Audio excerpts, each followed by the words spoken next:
այդպես չի, Արցախը վերականգնվում էր, Արցախը իրենից ներկայացնում էր արդեն դիմադրելու ունակ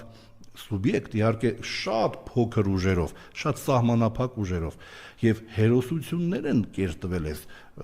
մեկօրյա պատերազմում, այսինքն անգամ Արցախի պարագայում շրջափակված, դավաճանված օրվա իշխանության կողմից Հայաստանի Հանրապետության վերականգնվում էր եւ դիմադրությունը ցույց տրվել։ Ի վերջո ադրբեջանցիները զարմացել են տեսնելով, թե Արցախը ինչպես է դիմադրում։ Հասկանում եք, այսինքն մեր հետևությունը այս ամբողջից մեկն է, մենք պետք է արագ վերականգնենք մեր պաշտպանական ինքնաբավությունը, վերածվենք սուբյեկտի, դաշնակից Ռուսաստանից եւ պոտենցիալ դաշնակից Իրանից այդ դեպքում ստանանք ինքնաբավությունը վերականգնելու համար անհրաժեշտ օգնությունը եւ նախ եւ առաջ մենք ունակ լինենք մեզ պաշտպանելու, այդ դեպքում մեր իրավունքի